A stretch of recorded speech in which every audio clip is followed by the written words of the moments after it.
Bonsoir à toutes, bonsoir à tous. Merci d'assister à ce webinaire en direct organisé par Avenir SP et consacré ce soir au mouvement de protestation que connaît l'ensemble de la profession médicale et plus particulièrement les médecins spécialistes aujourd'hui. Nous allons d'abord écouter M. Étienne Fourquet, vice-président de l'AFNAR, d'Avenir SP et président de l'AFNAR, qui va nous expliquer les origines du mouvement. Puis Vincent Pradou nous présentera les prochains défis auxquels va s'atteler Avenir SP. Et puis, comme à chaque fois, nous écouterons vos questions et nous les présenterons à nos orateurs. Étienne Fourquet, c'est à vous. Est-ce que vous pouvez nous expliquer d'où vient ce mouvement de protestation des médecins libéraux? Bonsoir Vincent, merci de me transmettre la parole. Bonsoir Vincent également. Bonsoir à toutes, bonsoir à tous. C'est effectivement, je crois, un point qu'il faut reprendre, c'est de savoir pourquoi est-ce que ce mouvement qui a été un réel succès, qui a concerné toutes les spécialités, au-delà de toutes les spécialités, tous les médecins, avec une mobilisation qui a été multiple, avec un point d'orgue de la manifestation et des fermetures de cabinets, mais qui a concerné également des mouvements sur l'Optam, de sortie d'Optam et ainsi de suite. C'est donc réellement un mouvement multiple parce qu'en fait il a concerné l'ensemble de l'exercice de notre profession réglementée, qui s'est senti directement attaqué de façon multiple, aussi bien par la caisse d'assurance maladie que par les politiques, avec en point d'orgue le PLFSS et un certain nombre d'articles particulièrement clivants, qui ne respectaient pas les éléments conventionnels signés. Il y a eu d'abord la suspension des revalorisations liées au message d'alerte sur l'Ondam. Il y a eu ensuite les ponctions sur les actes de radiologie qui ont concerné les radiologues, mais également ceux qui réalisaient des échographies. Il y a eu les retards pris sur la CCM technique et l'évolution qui est particulièrement attendue par les praticiens de plateau technique, avec toujours le même motif de responsabilisation faite par les politiques sur la question de l'accès aux soins, sur la question des honoraires, avec effectivement une impasse législative qui nous était proposée par les articles 24, 26, qui sont devenus ensuite les articles 77, 78, sur l'impasse totale, c'est-à-dire d'un côté, on reprochait une situation de rente, qui est quand même un élément et un terme qui est particulièrement crispant pour une profession libérale et qui n'était pas défini en tant que tel, et de l'autre, une taxation d'honoraires, voire un des honoraires dits abusifs, sans là aussi donner de définition, et en laissant à la caisse et au directeur de la caisse un pouvoir absolu qui n'était pas audible.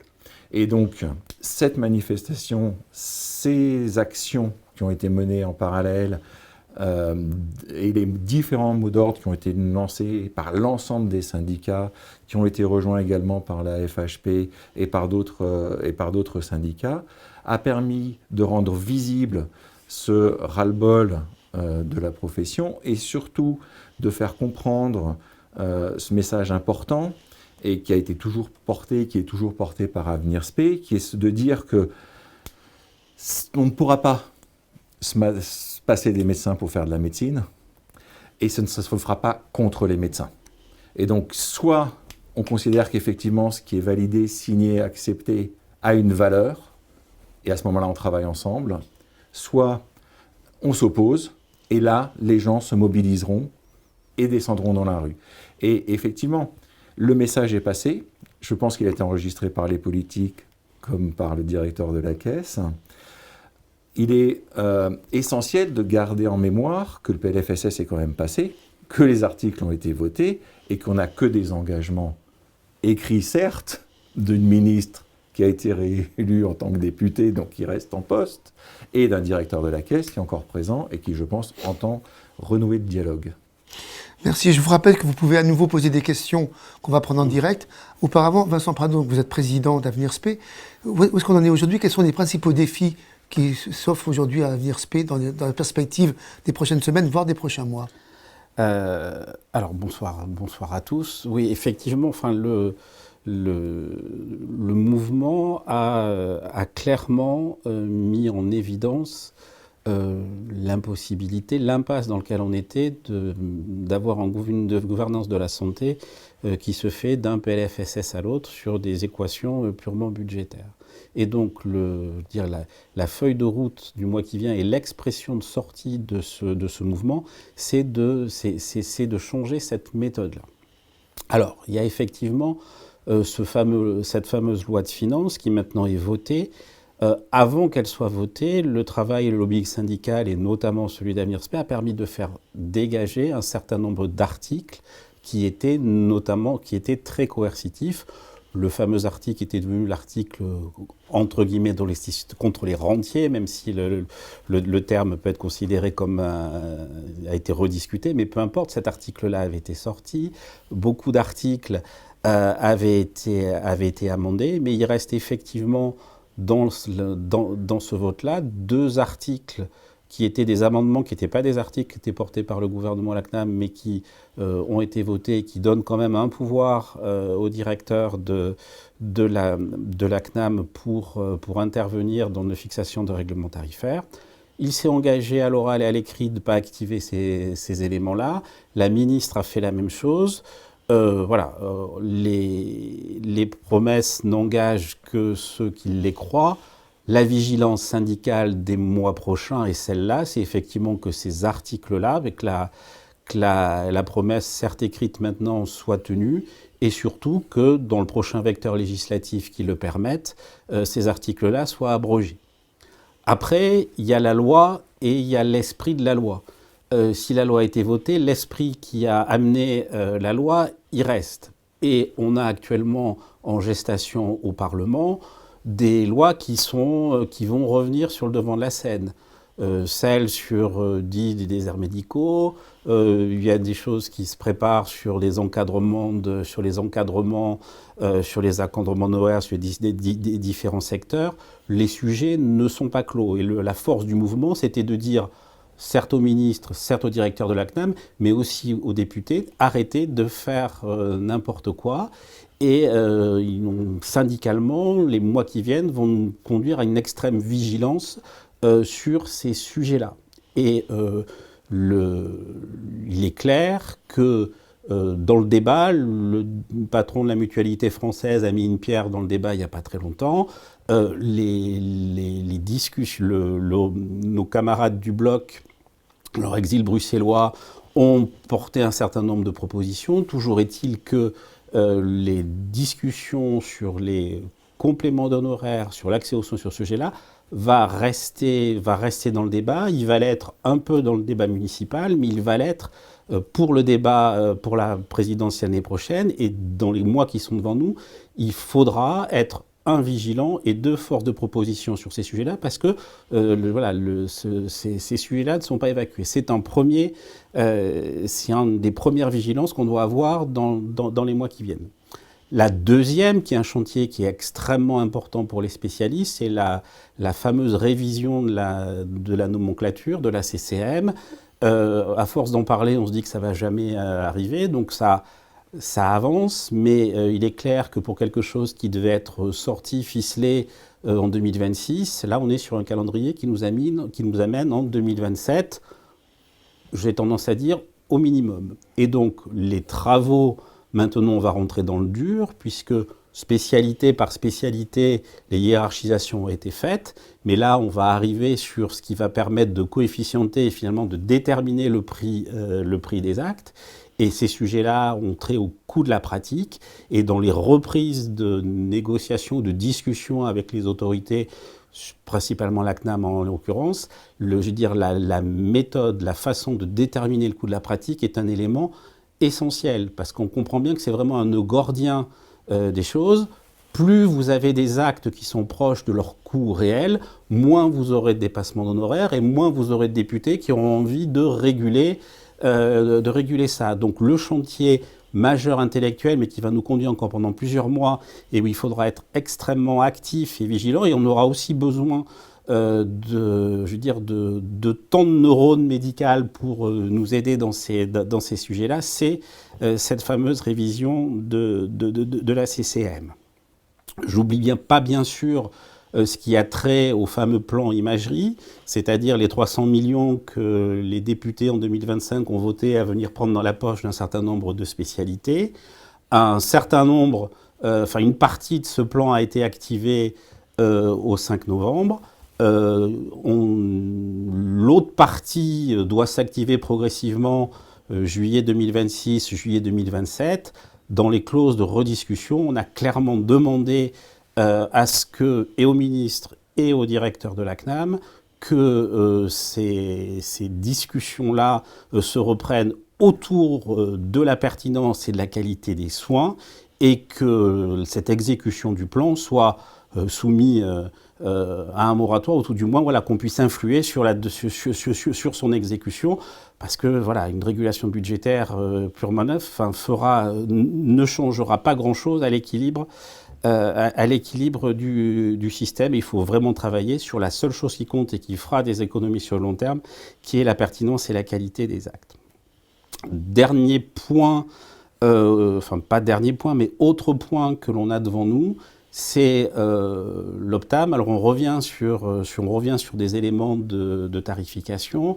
La campagne de resignature de l'Optam qui devait être finie, en fait, elle continue. Et là aussi, dans la sortie de crise, ce qui a été demandé, c'est que personne n'a rien compris aux taux qui ont été proposés. Beaucoup de gens se sont retrouvés avec des taux qui les pénalisaient alors qu'ils avaient été vertueux. Ceux qui avaient été un peu plus sur la tranche, finalement se retrouvaient favorisés.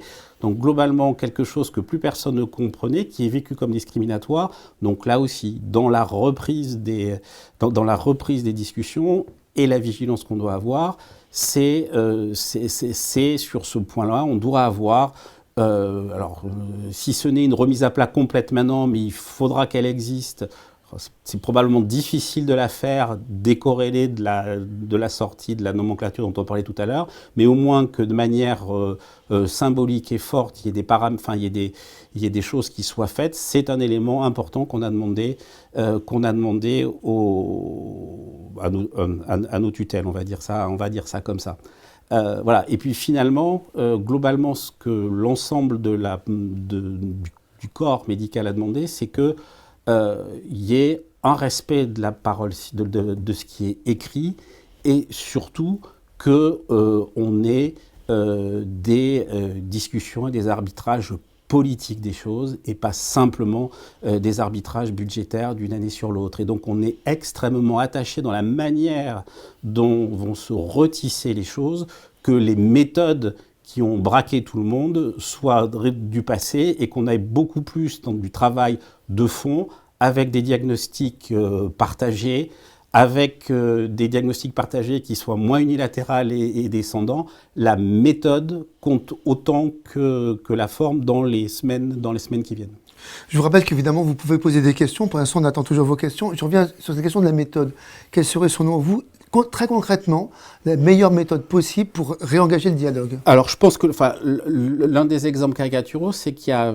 Je viens sur le plan d'imagerie parce que c'est finalement celui qui est le plus emblématique de ça. Entre les rapports de la Cour des comptes ou de l'IGAS, je ne sais même plus de qui ça a émané, et de l'autre côté, ce que constate la profession au quotidien, il y a un delta absolument fabuleux sur le coût de la pratique. Donc on peut continuer à se jeter des polochons à travers la pièce en disant moi j'ai raison, c'est comme ça, mais non, moi j'ai raison comme ça n'aboutira nulle part. Donc peut-être qu'il y a un moment, il y a un temps de voir ce qui vraiment fait la différence des choses, sur un terrain un petit peu neutre, et reconstruire à partir de ça. Chacun sait bien que les positions très marquées d'un côté d'une tranchée, ça fera pas avancer les choses. Voilà, ça c'est un élément. Voilà, je pense qu'on a ce qui avait été perdu ou moins présent ces dernières années, peut-être que le Covid a été un certain effet secondaire tardif du Covid, c'est la capacité de faire un diagnostic partagé avant de construire des solutions. Alors il y a la contrainte budgétaire sûrement qui vient derrière, mais je pense que la qualité du diagnostic partagé au départ, avant de construire les choses, est un élément essentiel. Et la deuxième chose derrière, c'est que on retrouve de temps en temps un arbitrage politique des choses. Voilà, je veux dire, on peut ne pas être d'accord sur une politique, mais au moins qu'on en ait une, qu'on ne soit pas dans le brouillard, dans la nébuleuse. Étienne, vous voulez intervenir également? Oui, parce qu'effectivement, Vincent vient exactement de finir et de conclure sur le point important. En fait, ce qui manque, c'est une politique de santé. Quand on discute budget, quand on discute argent, quand on discute honoraire, en fait, on a l'impression qu'on a ce mot-là, on oublie ce qui est derrière et ce que signifie l'engagement médical, ce que signifie le soin et ce que signifie l'acte médical. Et on sait tous, entre guillemets, que la valeur que l'on a n'est pas celle que la caisse est prête à mettre et que de toutes les façons, quoi qu'il arrive, on s'en sortira d'une frustration. Et je pense qu'il est important qu'on se ressaisisse de ce dossier-là en tant que syndicat, en étant force de proposition, parce qu'il y a une chose qu'on maîtrise, c'est la qualité de ce que l'on fait et la pertinence de ce que l'on fait. Et on est capable, nous-mêmes, d'apporter les éléments, alors pas entre guillemets, pour être jugé ou pour définir des objectifs de pertinence ou des éléments, ce n'est pas la question, mais d'apporter les éléments qui nous apportent la satisfaction dans notre exercice quotidien de l'exercice de la médecine. Et à partir du moment où on est capable de faire ces forces de proposition-là et de l'amener dans notre exercice, et il y a des outils qui sont mis en place et qui vont être mis en place, et si on s'en empare et qu'on apporte nous-mêmes les éléments pour montrer et leur efficacité, on a potentiellement la possibilité de toucher les politiques pour leur faire comprendre que ce rôle-là, on l'a déjà eu, on est capable de le mener et on est capable, si on nous donne la confiance pour le faire, de l'avancer. Et je vais prendre un exemple qui est connu, qui est reconnu aujourd'hui, qui est le développement de la chirurgie ambulatoire, de la réhabilitation précoce, qui est un travail conjoint qui a été fait avec les chirurgiens, les équipes d'anesthésie et réanimation, les spécialités de plateau technique lourd, les prises en charge d'hospitalisation à domicile, qui sont des éléments qui doivent se développer, la prise en charge globale du patient autour de la médecine périopératoire, qui sont des éléments qui doivent se développer, qui permettent de faire des économies d'échelle en termes d'hospitalisation, en termes de coûts, qui permettent potentiellement aussi de prendre en charge des patients dans leur globalité avec des pathologies, des comorbidités associées et d'en faire les bilans à ce moment-là, qui permettent du coup d'améliorer la qualité de vie, la qualité de prise en charge à un moment intercurrent. Et ce qui a été fait sur la RAC et sur l'ambulatoire, les études ont montré que les gains ont été considérables pour la caisse d'assurance maladie, important également pour les établissements puisque ça a permis une augmentation de l'activité, mais que la part qui est revenue aux médecins de ce bénéfice-là ne s'est jamais vue sur la valeur de l'acte et s'est développée uniquement sur une forme de staccanovisme avec un paiement à l'acte de plus en plus qui aujourd'hui n'est plus un objectif en soi en tant que tel, c'est-à-dire que ce n'est plus l'acte, c'est la valeur de l'acte et ce qu'il représente et sa pertinence. On peut multiplier des actes qui ne valent rien, ça ne rendra jamais service à la population. Le but réel, c'est que la signification de l'acte devienne important en tant que tel. Et que ce que l'on représente dans le soin soit ce soin-là qu'on va mettre en place, mais c'est valable pour toutes les spécialités, parce qu'il y a des dérives, effectivement, actuellement, où en fait on est sur des objectifs qui ont été démontrés, et c'est l'autre exemple qui a été l'exemple de la financiarisation d'un certain nombre, où globalement, des organismes extérieurs non médicaux ont pris en charge la CCAM, ont fait des business plans pour rentabiliser sur des cotations, sans se soucier de la question du soin qui était rendu. Et donc quand effectivement on laisse l'extérieur rentrer pour définir quelle prise en charge on fait sur des budgets, sur des fichiers Excel, on oublie la politique de santé. Et c'est en ça qu'on a besoin des politiques, c'est en ça qu'on doit le porter, et c'est effectivement vers cette amélioration, cette pertinence qui démontre justement la meilleure prise en charge et l'économie qui en est, qui doit bénéficier à ceux qui portent ces messages-là. Mais justement, comment convaincre les pouvoirs publics que la pertinence, qui est une des valeurs cardinales d'Avenir SP, comment la faire rentrer dans cette nouvelle logique, justement? Parce qu'on voit bien que vous en êtes convaincus, mais on a le sentiment aussi qu'il y a quelque chose comme un point aveugle de la part des pouvoirs publics autour de cette question de la pertinence. Alors, je ne sais pas si c'est un point aveugle, mais peut-être que, je vais prendre une image triviale, peut-être qu'il faut qu'un certain nombre de hauts fonctionnaires apprennent à jouer au poker. C'est-à-dire C'est-à-dire qu'au poker, quand vous jouez au poker, il faut, quand vous voulez rentrer dans le jeu, il faut que vous mettiez une blinde. Ça s'appelle comme ça, je suis désolé, le terme est anglais. Et la pertinence, c'est ça. La pertinence, c'est accepter un risque d'investissement sur le temps qui va vous coûter au départ, mais que vous allez récupérer 2 ans, 3 ans, 4 ans après. Et effectivement, on voit très bien que si la culture, c'est j'ai un budget à présenter et à faire de septembre à septembre en ayant pris 3 mois avant, après un rapport chargé produit, etc., ce temps-là n'existe pas. Et chaque fois qu'on en parle dans les principes, qu'on met quelques exemples sur la table, on nous fait oui, oui, oui, oui, oui. Et puis, quand viennent les arbitrages, c'est non, non, non, non, non, parce que c'est le temps budgétaire qui s'impose. Donc, si on veut si on veut être efficace dans une prise de pathologie chronique, et il y a quelques exemples qui viennent vite à l'idée, on a mobilisé, alors je suis désolé, c'est ma spécialité d'origine, je vous me pardonnerez, on a mobilisé massivement avec une campagne qui est passée sur les grands médias sur l'insuffisance cardiaque. En 1 an, l'assurance maladie a fait des économies sur ce sujet-là, dont aucune n'est revenue dans la poche des médecins qui se sont mobilisés pour le faire. Mais pour dire que quand on se met autour de la table, et là, ce n'est pas une question de privé-public, c'est tout le monde, quand tout l'écosystème se met autour de la table, on arrive à attaquer des problématiques qui, jusque-là, paraissaient impossibles. Et si on élargit le propos, là aujourd'hui, tout le monde trépide en disant accès aux soins, accès aux soins, accès aux soins, accès aux soins. Non, je pense que ça conduit dans beaucoup d'endroits à ce que j'appelle de la médecine pizza en choix fromage, où en fait, ok, on ouvre un pot pour faire de l'accès aux soins, mais voilà, si c'est pour un rhume qui se traîne avec du physio, ou si c'est pour, enfin voilà, on fait depuis 5 ans, 10 ans, 15 ans une politique du tout accès aux soins, sans se poser la question de quels soins, quelle pathologie. Et tant qu'on ne va pas s'attaquer, aujourd'hui, ce qui nous coûte cher, c'est les polypathologies, les patients âgés, les pathologies chroniques, et donc il faut faire pathologie par pathologie, ou polypathologie par polypathologie, l'effort nécessaire culturel, intellectuel, financier qui permet d'attaquer les problèmes. Si on reste à l'échelle de l'accès aux soins, il faut des médecins partout, je veux dire, on ne se sortira pas des choses. On a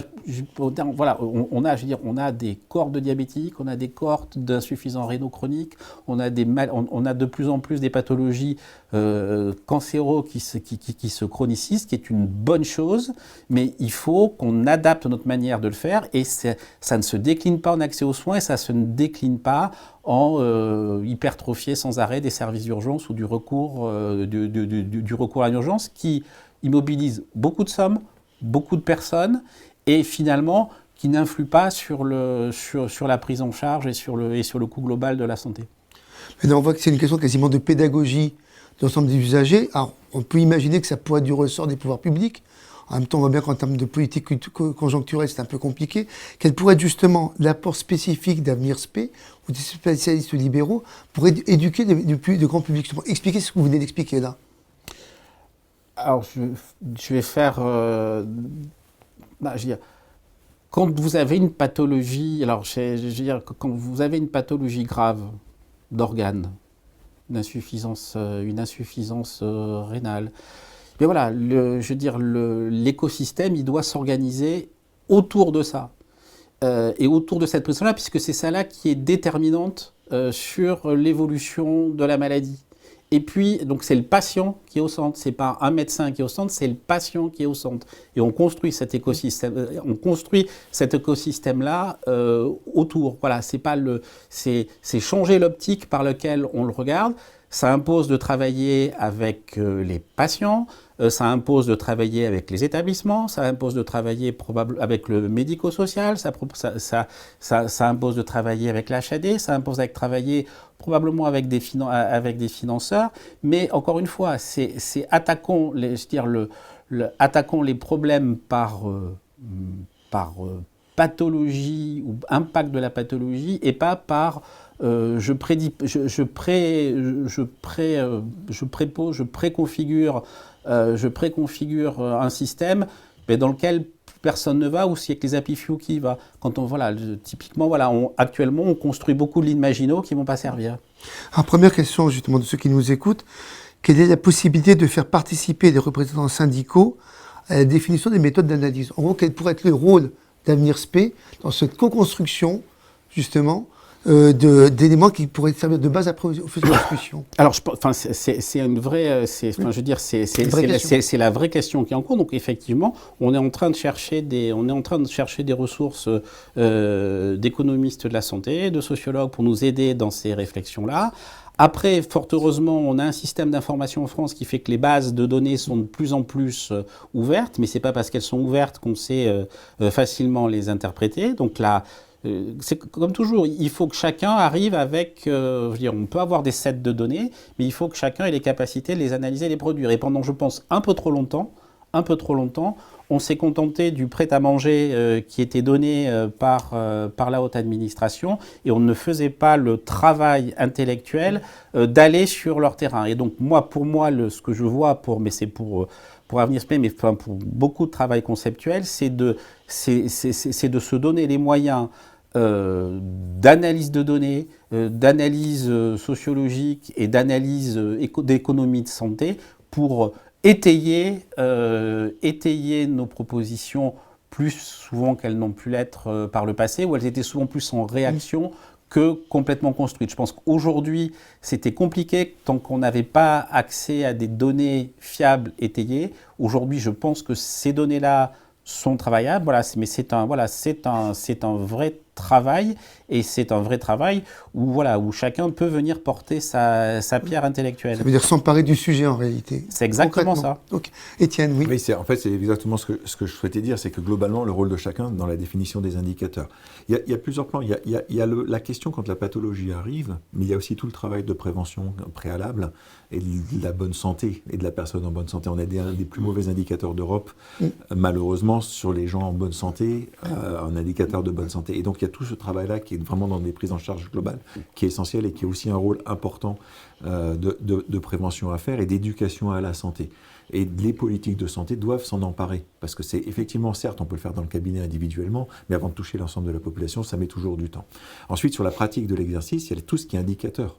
Les indicateurs, de toutes les façons, si on regarde ce qui se passe aujourd'hui, Le Point publie un classement des établissements. C'est-à-dire que soit on s'empare du sujet et via les CNP, via les sociétés savantes, on crée des indicateurs acceptés par la profession et on se base sur ces indicateurs-là pour avancer, pour travailler. Donc ça va des indicateurs de qualité, mais aussi des recommandations et ainsi de suite, et du respect des recommandations, tous ces éléments-là. Ensuite, on met en place des systèmes d'analyse de nos propres pratiques et ensuite d'évaluation de ces pratiques-là. Et on se rend compte que quand les structures engagent, soit individuellement, soit en exercice de groupe, soit avec des objectifs de qualité, la prise en charge, généralement, qui est faite, devient plus fluide et plus simple, avec des objectifs qui sont plus simples à atteindre, parce qu'en fait, cette prise de conscience-là, une fois qu'elle est définie et que le travail est fait, tout le monde est gagnant à l'arrivée. En fait, vous dire qu'il y a une forme de processus vertueux qui implique l'ensemble des professionnels de santé à ce moment-là. Donc, en fait, c'est pour ça, et on va peut-être en parler, mais ce qu'a évoqué dans la pathologie, qui est l'exercice, l'équipe de soins spécialisés, qui est un sujet vaste. Alors, en tant qu'anesthésiste, c'est compliqué parce qu'on a une spécialité transversale. Donc, globalement, on a besoin de tout le monde. On arrive à un nœud, effectivement, où tout le monde converge et toutes les spécialités convergent. Donc, on est potentiellement un élément révélateur ou un indicateur qui va pouvoir mettre en place toute cette convergence-là. Donc ça, pour nous, c'est un point important de la spécialité et de l'évolution de la spécialité, parce qu'effectivement, quand des patients arrivent avec des pathologies traitées équilibrées, c'est plus simple à prendre, et quand en post-opératoire, comme leurs pathologies sont traitées et équilibrées, ils vont mieux, ça se passe mieux, ils récupèrent plus vite, et il y a moins de décompensation, moins de hospitalisation. Donc le bénéfice, il est pour tout le monde, et il est évident à avoir pour tout le monde. Donc, quand on met en place toute cette prise en charge qualitative préalable via les équipes avec ses propres indicateurs qui permettent de dire, ben voilà, le fait de se travailler, de se coordonner, d'échanger, de définir une stratégie en délégation et pas en transfert de tâches, pas en accès primaire, c'est-à-dire que le but n'est pas que notre travail soit fait par quelqu'un d'autre, notre but c'est pas que le projet thérapeutique soit défini, mais qu'il soit établi médicalement et qu'ensuite, effectivement, on travaille en équipe coordonnée autour du patient et de ses pathologies, de sa prise en charge, et des événements intercurrents aigus qui peuvent survenir à tout moment. Ok. Deuxième question de nos auditeurs, quel est le prochain calendrier avec la CNAM et surtout, quels engagements concrets attendez-vous du directeur général pour rétablir une forme de nouvelle discussion sur de nouvelles bases? Alors, le calendrier, donc dans les 15 derniers jours de janvier, là, le directeur de la CNAM a rencontré en bilatéral l'ensemble des syndicats. Voilà, je pense, enfin voilà, chacun a pu s'exprimer. Nous, ce qu'on lui a demandé, c'était, enfin voilà, je suis pas, on n'a pas été avec une liste de commissions. On a été avec des demandes de symboles. Il y a eu une crise de confiance. La confiance, elle se rétablit. Je crois beaucoup à ces éléments-là. Elle se tisse par des symboles. Et donc, la balle est dans son camp. On doit avoir des symboles sur... Et quel genre de symbole attendez-vous justement? Alors, il y en a eu un qui avait déjà été donné, qui était de ne pas activer les fameux articles du PLFSS. Voilà, ça c'en est un. Je pense que sur l'Optam où personne n'a compris, voilà, je pense qu'il y a peut-être des choses à dire. Sur l'exécution du plan imagerie, il y a des choses à dire. Sur la méthode, sur les méthodes de travail du coup de la pratique, il y a des choses à dire. Voilà, la balle quelque part est dans son camp sur ces sujets-là. Et encore une fois, je veux dire, on peut ne pas être d'accord sur ces choses, mais dans les points de départ des choses, la façon va beaucoup compter. La deuxième chose qui est cette fois, donc on traverse Paris et on revient au ministère de la Santé, Stéphanie Rist s'est engagée formellement de suivre, à côté du calendrier conventionnel et à la CAM, d'avoir des entretiens réguliers en bilatéral à son cabinet pour suivre les dossiers. Elle a lancé un certain nombre de missions parlementaires ou de travaux. Voilà. Mais voilà, acceptons cet augure-là. Je crois que il y a eu une surprise quand même du degré de mobilisation qu'il y a eu, et encore une fois, particulièrement sur la deuxième semaine avec la mise à l'arrêt des plateaux techniques et la fermeture des cabinets spécialistes. Voilà, je pense que ça, c'était pas du tout anticipé. Voilà, on a l'air d'avoir un ministre de la Santé qui a un peu plus de temps devant elle que n'en ont eu les précédents. Voilà, acceptons l'augure du suivi de ces dossiers-là. Après, voilà, je veux dire, on n'est pas dépoulé de l'année non plus. Voilà, il y aura des sujets de crispation, mais voilà, on va avoir un double calendrier. Un CNAM conventionnel ou paraconventionnel et un ministériel. Et puis, bien entendu, il y a du travail, bien sûr, qui se poursuit avec les deux chambres. Vous avez le sentiment qu'il y a une forme de prise de conscience et de la CNAM et du politique devant l'ampleur de la mobilisation ou oui, vers moitié vide, vers moitié plein. Alors, je sais pas. Je sais. Alors, le mien est un peu plus bas. Je pense on peut pas faire du syndicalisme médical ou autre si on est pessimiste.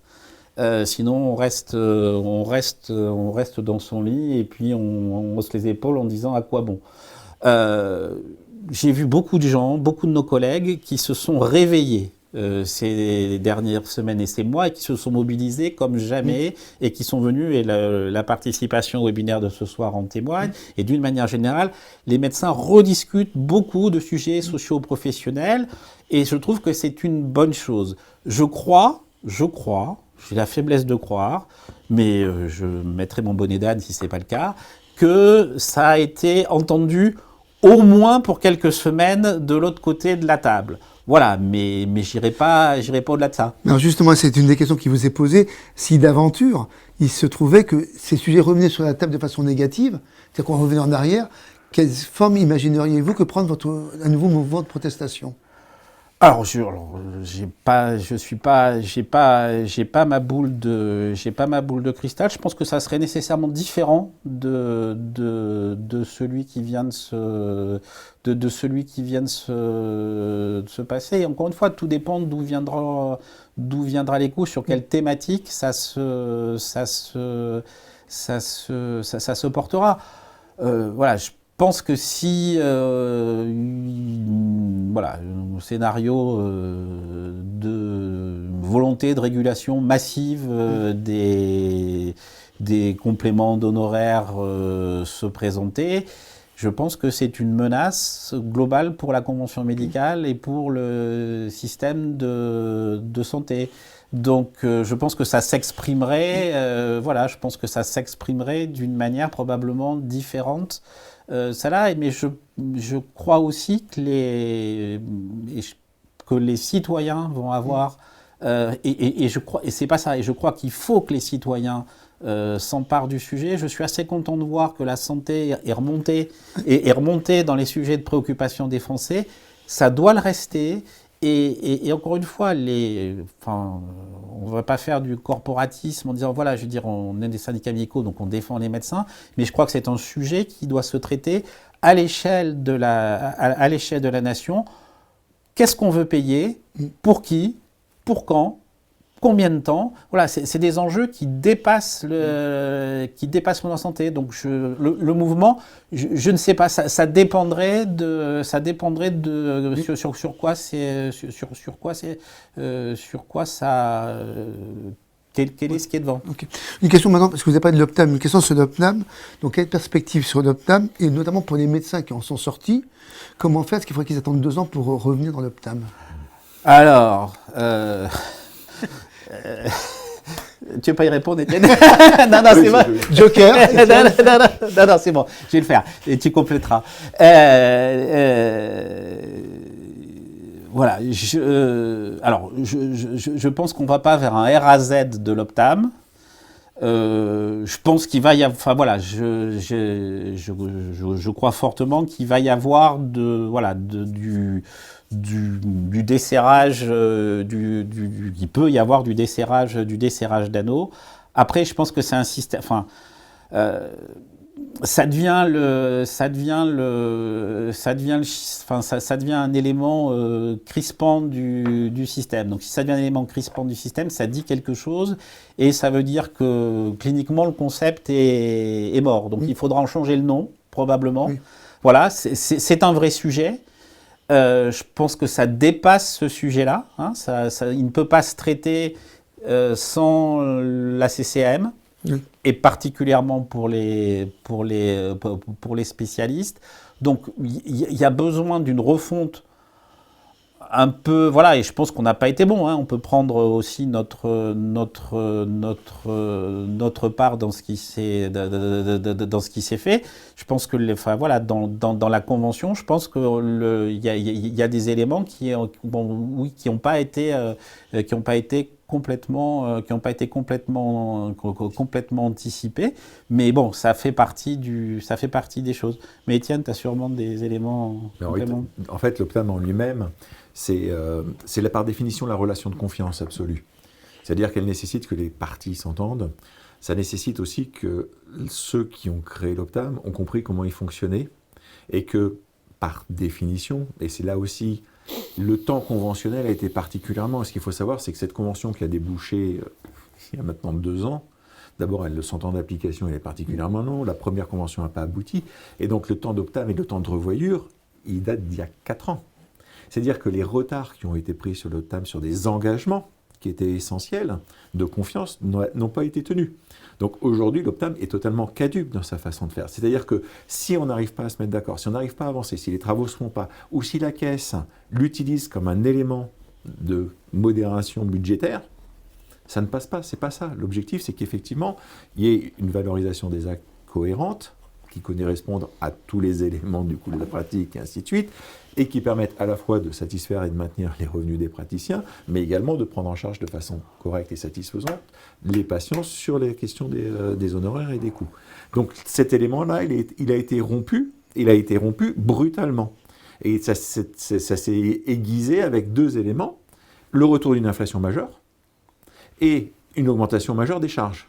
Donc un effet ciseau multiple sans les éléments pour compenser cet aspect-là. Et donc du coup, la sortie de l'Optam, elle s'est faite de 2 façons, soit parce que certains n'ont pas respecté leurs critères et la caisse n'en est pas occupée, soit effectivement, quand le nouvel Optam recalculé sur les chiffres qui ont été donnés, il y a eu des effets ciseaux majeurs qui ne permettaient pas à ceux qui avaient été vertueux de rester et de voir une amélioration de la pratique, d'autant qu'en plus, effectivement, toute la révision qui devait avoir lieu en même temps et qui a pris 6 ans de retard, n'arrive toujours pas.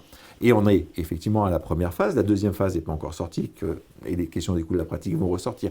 Et donc effectivement, moi ce que je retiens de ce mouvement-là et de cet échange-là, c'est que sur les réseaux sociaux, on avait eu un pic majeur au moment du Covid, d'échanges d'informations. On n'avait jamais eu autant d'échanges d'informations qu'au moment du Covid.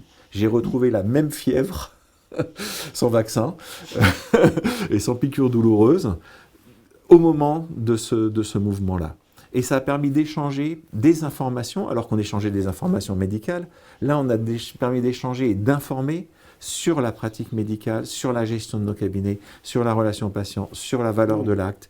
Et des éléments qui ne sont pas naturels et qui ne sont pas évoqués au quotidien dans les cabinets. Et ces échanges médicaux qui sont réapparus sont essentiels. Et c'est pour ça qu'il faut qu'on s'en empare au niveau syndical, parce qu'on se rend compte qu'effectivement c'est une diffusion qui est importante, qu'il y avait un manque d'information aussi sur la façon de fonctionner l'Optam, par exemple. C'est-à-dire que nous, on a eu un défaut d'information sur l'Optam, c'est-à-dire on a dit vous pouvez souscrire ou vous ne souscrivez pas, c'est vous qui voyez, ainsi de suite, mais on n'a pas nécessairement été très pédagogique sur l'aspect de l'Optam.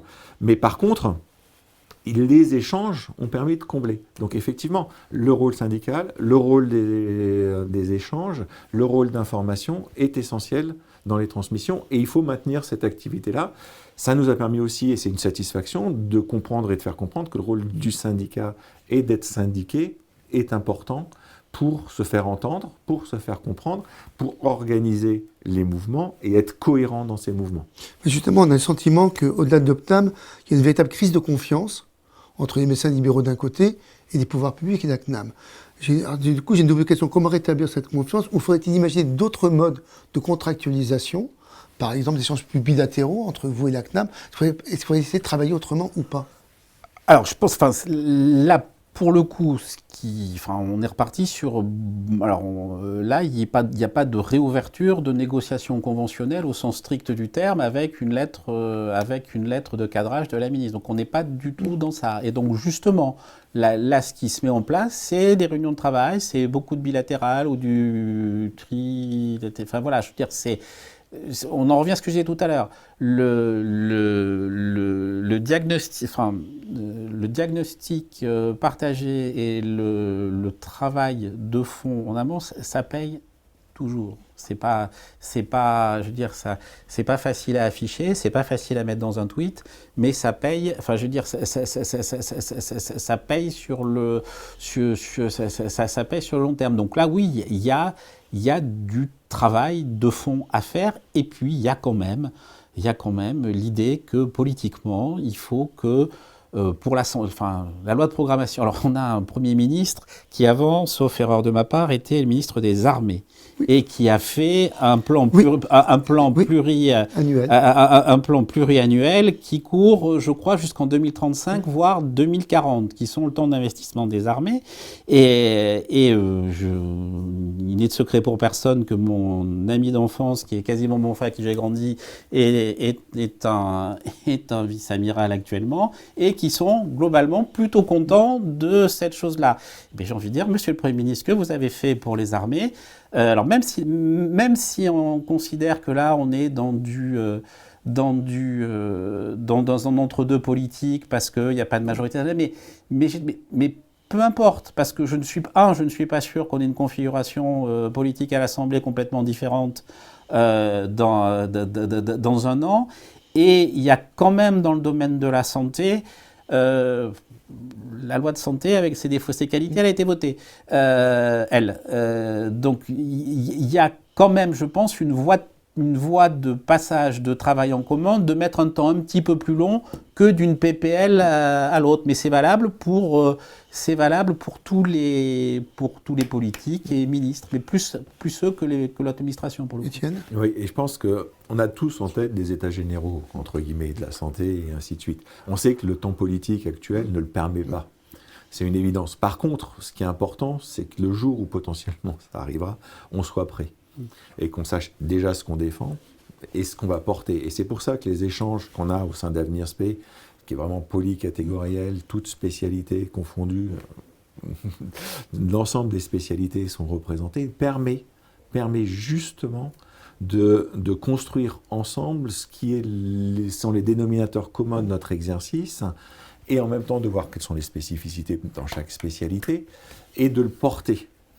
Et certes, on a un exercice libéral, mais en face, il y a l'hôpital public, il y a d'autres éléments qui ont aussi des arguments à apporter. Et on ne peut pas s'affranchir de l'hôpital, on en a besoin du troisième recours, on a besoin d'un hôpital fort. C'est une évidence, on a besoin de la médecine de premier recours. Et arriver avec des dossiers constitués, en ayant déjà parlé et en ayant fait du lobbying permanent, avec un dialogue maintenu, à la fois avec les politiques, l'Assemblée, mais également la Caisse, les ministères, parce qu'en fait, il y a quand même, certes, il y a des changements de ministres, mais il y a quand même un certain nombre de personnes qui restent. L'administration reste en général. L'administration reste. Et ce travail de légitimité qui nous a été donné par le mouvement, qui a permis de montrer qu'effectivement, on ne peut pas s'affranchir de la médecine libérale. On ne peut pas travailler contre les médecins. Donc, on va travailler avec. Donc oui, soyons forts sur nos propositions, soyons forts sur ce qu'on a apporté, sur les solutions qu'on porte, et qui ne sont pas uniquement et exclusivement des questions de rémunération. Et pour reprendre, Vincent, votre exemple du poker, de la pluriannualité avec l'assurance maladie, est-ce que vous pensez que l'assurance maladie serait prête justement à faire ce type d'engagement, ou en tout cas qu'un jour elle le sera pour dire on fait un engagement pour que dans 5 ans éventuellement on laisse le temps que les choses se fassent. Alors, je ne vais pas faire de procès d'intention à l'assurance maladie, mais je pense que ce n'est pas elle qui peut le dire. Je pense que ça se décide quelque part entre Matignon, Bercy et puis l'avenue du Quai ou l'avenue de Ségur. Voilà, je pense que c'est là que ça se décide. Peut-être on peut rajouter dans l'équation le Sénat et l'Assemblée nationale, mais je pense que c'est le politique qui a cette légitimité-là. Et effectivement, quand vous avez 10 ministres de la Santé, enfin, je dis 10 pour arrondir, parce que on n'est pas loin, de toute façon, je refuse de tenir le compte en très peu de temps. Enfin voilà, je dis, regardez les autres ministères, regardez où est la position du ministre de la Santé dans l'ordre protocolaire, et on revient aux signes, dont je parlais tout à l'heure. Voilà, je veux dire, si la première préoccupation des Français met le ministre de la Santé en 10 ou 12e position protocolaire dans l'ordre du gouvernement, ça dit quelque chose de la politique de santé. Sauf erreur de ma part, je crois que sans remonter très loin, en remontant loin, en étant antidiluvien, mais je pense que Simone Veil n'était pas à ce niveau-là protocolaire quand elle était ministre de la Santé. C'est-à-dire tu étais ministre d'État, effectivement. Étienne, oui. Oui, en fait, la réponse, elle est simple, c'est chercher dans l'histoire. Quel est le dernier plan santé? Alors, je ne parle pas du Covid, bien sûr, parce que ça a marqué tout le monde. Mais quel est le dernier plan santé qui a marqué la population, qui a eu un réel effet? Après ça, on peut discuter de la façon dont ça a été mis en place, et ainsi de suite. Le dernier plan réel de santé qui sont capables de citer les gens en général, c'est le plan cancer de Chirac. Exactement. Si on cherche depuis quel a été l'investissement de santé, de politique de santé, c'est pour ça que c'est les politiques qui doivent citer, c'est qu'ils doivent s'emparer d'une cause. Et depuis, on n'entend parler que d'accès aux soins. Mais à aucun moment, on ne définit le soin. Et pour des prochains défis, je pensais notamment à la prévention, notamment prévention secondaire, qui est typiquement le rôle des médecins spécialistes. Comment vous imagineriez qu'Avenir SP puisse pousser cette prévention, sachant qu'effectivement, en termes de temps politique, c'est assez peu rentable aujourd'hui la prévention? Alors, comment dire, je ne sais pas, peut-être qu'il faut qu'on arrête avec le terme de prévention. Prévention, tout le monde en parle, personne n'en fait. Prévention secondaire, pour moi, on est dans la maladie. Alors, je sais que ça va faire bondir quelques épidémiologistes, mais c'est pas très grave. L'hypertension artérielle, c'est certes un facteur de risque, mais c'est une maladie. Le diabète, c'est une maladie. Je vais encore faire hurler, l'obésité est une maladie. Voilà, donc on n'est pas dans... Enfin, je veux dire, on s'occupe de gens malades. Alors, pendant... Voilà, peut-être que dans les années 50 ou 60 aux États-Unis, quand les cohortes Framingham ont été créées, ça avait un sens de faire prévention primaire, secondaire, etc. Enfin, je pense que c'est plus dans ça. On a une prise en charge de patients qui a des problèmes de santé, voilà. Et puis pour la prévention primaire, parce que ça, je ne vais pas me défiler là-dessus, même si tu ne m'as pas interrogé dessus, c'est la prévention primaire, ça ne relève pas de la santé. D'accord. Ça relève de l'urbanisme, du logement, de l'éducation, de l'éducation, du niveau socio-économique. Donc c'est au niveau, enfin c'est un délégué interministériel. Enfin c'est beaucoup plus transversal.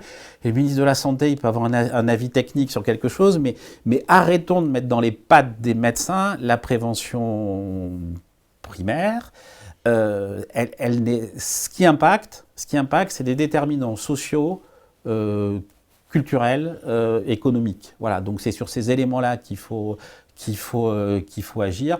Un endroit où on diminue la pollution aura beaucoup plus d'impact que tous les plans de prévention primaire du monde. Par contre, s'attaquer à ce que les patients diabétiques soient correctement vus et correctement équilibrés en mettant le nombre de diabétologues qu'il faut, ça c'est un élément important. Faire que les patients hypertendus soient correctement traités, et je rappelle que sur les 17 millions, il y en a la moitié qui ne sont pas dépistés et la moitié de ceux qui sont dépistés qui ne sont pas... Voilà, le système actuel donne ça. Voilà, et tant qu'on ne s'attaque... Voilà, et ça c'est des éléments forts de réduction de réduction des risques et puis à un moment aussi, il faut que les citoyens, je suis désolé pour ceux qui considèrent que c'est de la théorie, enfin, que ça relève de la théorie du complot, mais que les gens se vaccinent, que les gens boivent moins, que les gens fument moins. Voilà, je veux dire, il y a des déterminants de santé que tout le monde connaît, mais qui demandent un petit peu d'effort. Là, vous avez donné 2 exemples de pathologies chroniques qui justement nécessitent une prise en charge multidisciplinaire, qui est donc typiquement de cœur d'action d'Avenir SP. Comment est-ce qu'on pourrait faire en sorte justement qu'il y ait une meilleure coopération de spécialistes autour d'une pathologie chronique? On sait qu'aujourd'hui, le problème numéro 1, c'est cette augmentation des pathologies chroniques qui concerne effectivement tout le monde, y compris le mode de vie. Vous êtes finalement au cœur, vous, en tant que spécialistes libéraux, de cette prise en charge. Ah, mais je pense que quand, enfin,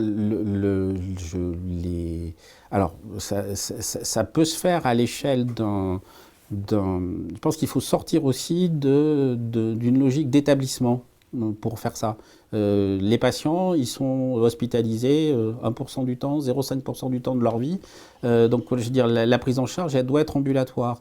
Et elle doit se structurer en ambulatoire autour de ça. Donc c'est pour ça qu'on parlait des ESS tout à l'heure, mais on peut le faire probablement sans le formalisme des ESS. Je pense qu'il faut un chef d'orchestre qui donne un peu le cadre des choses, et puis il faut un violoniste, un saxophoniste, quelqu'un qui joue des cymbales dans l'orchestre, et que ça soit financé. Et que ça soit financé, et que ça soit financé, qu'on donne au médecin qui veut animer ça. Et j'ai pas de religion, hein. Ça peut être un médecin spécialiste à un endroit donné, ça peut être un généraliste à d'autres endroits donnés. Mais je veux dire, je pense que on n'est pas sur un modèle unique, mais on doit s'attacher à attaquer ces problèmes-là en les nommant, et pas en disant c'est l'accès aux soins ou c'est dans du délai de consultation. Et qu'on donne les moyens de financer ça. Voilà, je veux dire, je le redis à loisir, on finance actuellement de multiples hospitalisations de jour de reconvocation, mais c'est simple, hein, le GHS qui est actuellement donné pour ça, et ben, vous le mettez dans les mains d'équipes de spécialistes en ville, et on vous fera un rapport qualité-prix qui sera bien meilleur. Ok, Étienne. C'est effectivement ce que j'allais dire, c'est-à-dire c'est la réunion de concertation. En fait, c'est la RCP qui est celle sur le modèle de ce qui a été mis en place en cancérologie, qui a été financée, validée, qui existe en tant que telle et qui est reconnue en tant que telle. C'est-à-dire que globalement, qu'est-ce qu'on fait? Et qu'est-ce qui est important? C'est une fois que le diagnostic est posé, puisque là on est dans l'établissement de la maladie, puisque c'est une pathologie qui est déjà chronicisée, c'est la définition du projet thérapeutique, défini en tant que tel, avec une coordination de l'ensemble des spécialistes médicaux et paramédicaux qui vont intervenir dans la prise en charge du patient avec l'investissement du patient dans son projet thérapeutique. Parce que de toutes les façons, on pourra mettre les plus belles stratégies en place, les plus belles coordinations. Si le patient ne suit pas et n'en veut pas, on n'obtiendra pas de résultats sur les pathologies. Et effectivement, la question essentielle, c'est à quel moment est-ce qu'on va déclencher cette réunion de concertation, qu'est-ce qu'on va lui donner comme aspect, combien de praticiens on va mobiliser. Et en fait, ce modèle-là qui existe sur la cancérologie, parce qu'on a un acte de cancer à ce moment-là, et qui va concerner la pathologie sur ce cancer-là, là, on est sur des pathologies qui peuvent être multiples, variées, et qui vont concerner des spécialistes différents potentiellement à chaque fois. Et c'est pour ça qu'il faut sortir, certes, on a le besoin de l'utilité de l'équipe de soins spécialisés, sur cette pathologie-là, mais ensuite, il faut pouvoir faire intervenir l'ensemble des spécialistes. Et c'est en ça qu'effectivement, l'établissement, les équipes, les maisons de santé pluridisciplinaires peuvent avoir un rôle parce qu'ils proposent justement cette prise en charge multiple. Et il y a des efforts à faire avec le vieillissement de la population. On a des spécialités aujourd'hui qui sont sous-dotées ou qui sont en souffrance. On voit la gériatrie, par exemple, qui est une réelle spécialité. On sort un bilan de gériatre. Aujourd'hui, il n'y a qu'eux qui sont capables de le faire. La pédiatrie sur les prises en charge, c'est une évidence totale. Et on manque de spécialités. Et donc, en fait, il y a à la fois une demande, un besoin d'investissement et de reconnaissance de ces spécialités en libéral. Parce qu'aujourd'hui, elles n'arrivent pas à s'exprimer en libéral. Si le libéral était attractif pour ces spécialités, elles seraient installées en libéral. Elles seraient formées. Donc il y a réellement un travail global et une vision autour de la population sur cet exercice coordonné avec un réel projet thérapeutique. Mais dans le projet thérapeutique, il y a effectivement la prévention secondaire. Mais on est déjà dans la phase de la pathologie. On arrive presque au terme de cet entretien. J'ai une question qui vous est posée. Quelles leçons tirez-vous des mobilisations de janvier? Et j'ajouterai en forme de conclusion. Du coup, quel est aujourd'hui pour vous le rôle d'un syndicat de médecins spécialistes libéraux comme MNRSP? Quel doit être ce rôle? Donc, la première question, quelle leçon vous tirez des mobilisations, qui a effectivement été remarquablement forte? Et au-delà, quel est votre rôle aujourd'hui? En 4 minutes. Okay, oui, c'est un peu chalant, j'en ai d'accord. Alors non, la première chose, la première chose, c'est de dire, enfin, ce mouvement-là, c'est de dire merci à tous nos collègues qui se sont mobilisés et qui sont venus reparler de thématiques socio-professionnelles, d'exercices, de mal-être au travail. Je veux dire, dans notre activité de médecin, cette dimension-là, on ne doit pas l'occulter. Je veux dire, la qualité de notre exercice, la rémunération, la manière dont on s'organise, ça fait partie intégrante de notre métier. Mais comme, enfin, et quand vous êtes à l'hôpital, c'est pareil. Hein, quand vous êtes à l'hôpital, que vous voulez mener un projet de recherche, il faut que vous fassiez cette démarche-là. On n'en est pas affranchi parce qu'on est médecin. Ce qu'a mis en exergue le mouvement, c'est qu'il y a eu à nouveau un petit peu d'appétit pour ça, et peut-être parce que les gens ont eu peur de ce qu'il y avait sur la table. Alors la peur est peut-être pas toujours un bon levier, mais en tout cas là en tout cas, il y a eu cette prise de conscience-là. Mais il faut garder ça. Il faut garder ça, pas paraître et rester optimiste dans notre capacité à faire bouger les choses. On ferait bouger les choses quand on est fédéré, quand on construit quelque chose, quand on se met en travers du chemin en croisant les bras et en disant de toute façon je suis contre, ça fait rarement bouger les choses. Par contre, quand on arrive à construire quelque chose qui est fédératif et où chacun à son niveau d'engagement vient mettre son grain de sel, on arrive à faire un peu bouger les choses. Et un rôle d'un syndicat et d'un syndicat de spécialité, en dehors de défendre sociopreneurs, c'est aussi de construire ça, c'est de construire avec les médecins et avec les médecins spécialistes la qualité de leur exercice. Les problèmes que se pose un spécialiste de Nice, un spécialiste de Besançon se l'est déjà posé possiblement dans une autre spécialité. Et notre rôle, c'est d'être animateur de ça. Et voilà, je veux dire, il y a les portes sont ouvertes. Il y a rien, voilà, je veux dire, on essaie d'avoir des structures qui soient souples, pas pyramidales, où chacun peut venir s'exprimer. Après, on peut ne pas être d'accord, mais voilà, après aussi, il faut accepter de temps en temps que la délibération commune soit pas celle qu'on pense, mais l'idée de parler parler ensemble. Et voilà. Et syndicage, c'est pas un gros mot. Pour moi, c'est pas un gros mot. Et un syndicat moderne, c'est d'organiser cette agora-là. Voilà, je vais le dire comme ça. Eh bien, écoutez, bravo, vous avez réussi 2h59 et 43 secondes. Bravo à vous. Merci à tous les deux pour cette intervention. Merci, bonsoir. Et Bonne soirée à rendez-vous tous. au prochain webinaire. Vincent. Merci beaucoup. Bonne Merci, soirée à bonsoir tous. à tous. Merci.